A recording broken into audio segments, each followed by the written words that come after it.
Hello everyone, my name is Sanika Wong, and in this presentation I'll be talking about South Africa.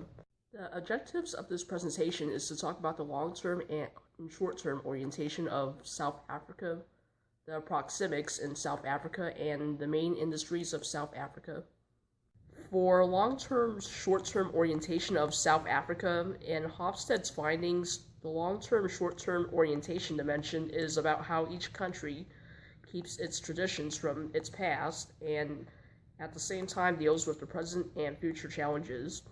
If a country scores low in this dimension, it means they have short-term orientation. The country is considered a normative society and tends to hold on to traditions of the past and care less about future planning. If a country scores high in this dimension, it means they have long-term orientation. The country is considered a pragmatic society, tends to save money, and care for the future. Since South Africa scores low with a dirty 4, South Africa is considered to have a short-term orientation and is a normative society that holds on to traditions and cares less about the future, which can pose problems for businesses with cultures with long-term orientation and focuses more on the future rather than on the past and traditions. Now we're going to talk about the proxemics of South Africa. For nonverbal communication and space, South Africa values eye contact for the most part. When South Africans speak, they also show what they mean through facial expressions. They also view touching, such as patting on the back and hugs, as warmth. South Africans do not seem to mind being extremely close to each other in terms of space, which may pose problems for businesses that value personal space and may feel uncomfortable and see South Africans as invasive. Now we're going to talk about how to greet people in South Africa.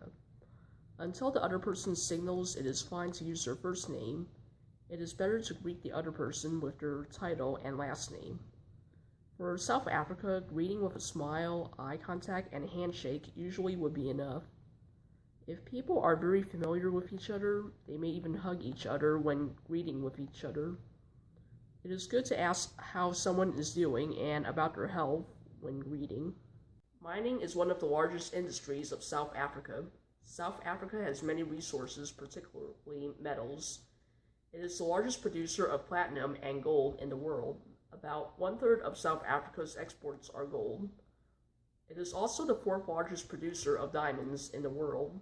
In 1980, it used to contribute 21% of South Africa's GDP. This percentage, however, dropped to 8% in 2016, perhaps due to other South African industries growing and less gold production.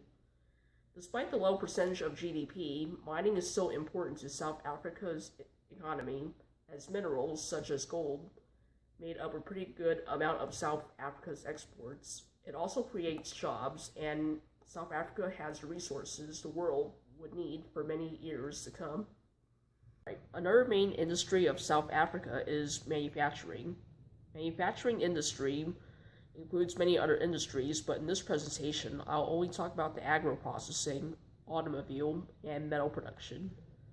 For agro-processing, it mostly farms sheep and cattle, also produces maize, which is corn. It also produces citrus fruits and etc. For automobile manufacturing, it provides components for vehicles and puts vehicles together. South Africa also has manufacturing plants of Toyota, BMW, Ford, and other car companies. Also, the cars produced in South Africa usually are of high quality. For metal production, 1/3 of manufacturing in South Africa is metal production. It's mainly steel and iron. In Africa, South Africa produces the most steel, produces about 60% of all the steel made in Africa. It's also a large producer of aluminum. About 14% of the GDP of South Africa is from the manufacturing sector. Another main industry in South Africa is finance and business services. This financial sector, along with business service and real estate services, have been important for the growth of South Africa's economy. South Africa has a well-regulated and developed banking system.